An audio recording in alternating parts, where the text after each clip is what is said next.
Why does your company exist? Why does any company exist?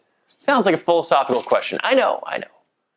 Thing is, if you want to improve something, don't you think it helps to understand why that thing exists in the first place? Most people I ask say to make money. P. Drucker, the great business philosopher, says a company exists to create a customer. Ooh. I think it's even more essential than those things. The purpose of a company isn't just to make money or create a customer, it's to solve some challenge. Brian Chesky, Joe Gebbia, two dudes in San Francisco a decade back were attending a conference, noticed some people were frustrated coming in from out of town. There was no place for them to stay. So they go out and buy a couple air mattresses. And they post it online as their air, bed, and breakfast. Airbnb is now $30 billion plus. Every company follows that basic trajectory though. They're out there solving some challenge. Three Johnson brothers back in the 1800s. Right? This has been going on since the beginning of companies. They start J&J. Don't ask me why one of their names wasn't important enough to put in the company name, but these three brothers were out there to help people stay healthy. They did it when they invented the Band-Aid. They did it with their No More Tears baby shampoo. Doesn't matter what kind of entrepreneur you are, different brand of the same crap. You're out there solving some challenge. Here's the thing though. Entrepreneurs, we are good at solving the challenge we're building the company around. We're just bad generally at building that company. Right? Think of a doctor. You go to your dermatologist, she's going to be good at helping you figure out what your skin condition is. We hope. You go to a lawyer. We hope that lawyer is going to be good with your contract challenges.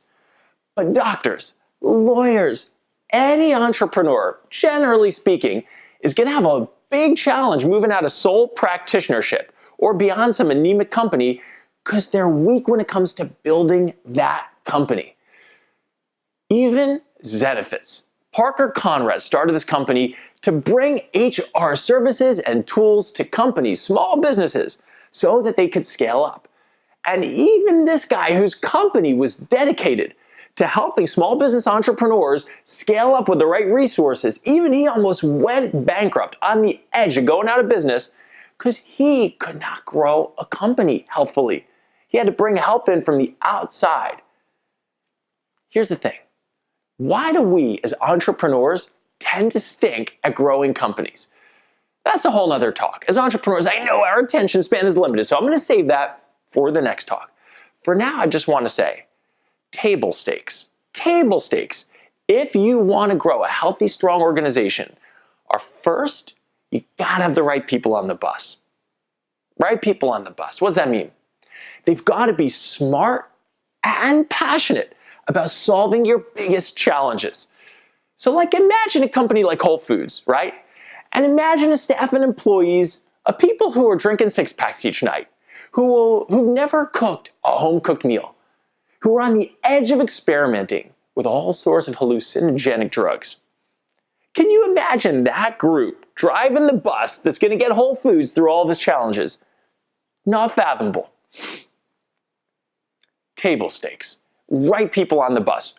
One more thing, you've got to nurture trust. You've got to cultivate a culture of trust so people are comfortable putting their challenges on the table. Because what happens if someone's got a problem, a challenge, and when they put it on the table, it's kind of like in the movie when suddenly the music stops, everyone freezes. No one wants to put challenges in that kind of environment on the table. It doesn't work out very well. One of my friends knows a lot about maintaining that culture of harmony. Guy's name is Ben Zander. He runs the Boston Philharmonic, has run it for many years, brings some of the finest musicians from around the world together. But when one of them messes up, whether it's in the real world, whether it's in practice, does he shame them? Does he wince? Does he come down hard on them? Not even close. He's out there conducting and suddenly he'll stop.